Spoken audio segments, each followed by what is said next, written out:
Na cestah pa nas policija že nekaj časa lovi in globi z radarji za varnostno razdaljo. Toda niti eden nima certifikata, brez katerega država sicer ne spusti nobene naprave, sebi pa tako mirno pogleda skozi prste.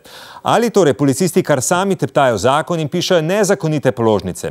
Ana Turk dokazuje, da za takšne meritve pri nas ni nikakršnega pravilnika, policija pa se spreneveda, da ga sploh ne potrebuje. Mi lahko potem takem razložite, zakaj pa potem takem potrebujemo pravilnik za merjenje hitrosti, če ne potrebujemo pravilnika za razdaljo med vozili? Da ugotovimo eno hitrost, mora merilnik zadostiti določenim zahtevam. In ta merilnik jih zadostuje. Ta merilnik ugotovi hitrost vozila in razdaljo do vozila. Torej za hitrost potrebujemo pravila, za razdaljo med vozili pa ne potrebujemo pravil? Mi dobimo na podlagi tega merilnika hitrost in razdaljo. Niste odgovorili na vprašanje, torej potrebujemo pravila za merjenje hitrosti, za merjenje razdalje pa ne potrebujemo pravilnika. Glejte, zadeva ni tako črno-bela, kot jo mogoče želite prikazati. Toda ker ni pravilnika, Urad za meroslovje ne more izdati certifikata za takšno radarsko meritev in ker ni certifikata, so meritve policistov pravno gledano nične.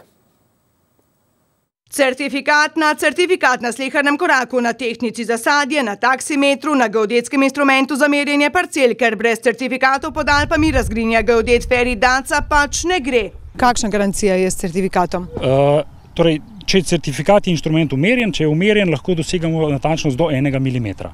Na čimer budno bdi Urad za meroslovje poklican za certifikate, ki pa ga policistom za merjenje razdalje med vozilom ne spišejo. Zato policisti uberejo drugo pot, razdalje med voziloma ne izmerijo, ampak izračunajo, kar celo priznajo. Dva podatka, podatek o prvi meritvi in podatek o drugi meritvi združimo in na podlagi tega dokazujemo, da je nekdo vozil na prekratki varnostni razdalji. Ali je izračun pravilen, pa ne ve nihče, ker za takšne meritve pod Alpami sploh ni pravil. To pa pomeni, ker meritve niso mogoče brez pravil, posledično meritve razdalje med vozili, razkriva pravni Krajko Pirnat, niso vredne počenega groša. Ker ni certificirano, ni mogoče zaupati, da je rezultat pravilen, kakorkoli ga že izračunajo, in tega ni mogoče uporabiti v postopku za prekršek kot verodostojen podatek. Policisti na torej kazni ne smejo zaračunati, ker vedo vsi po vrsti, tudi vlada, ker jih je o tem posvaril Urad za meroslovje, a kaj, ko vsi tiščijo glave v pesek.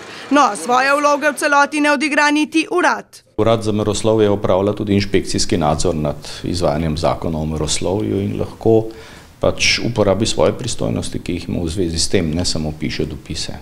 A očitno imajo do policistov prevelik rešpekt in vse to na škodo voznikov.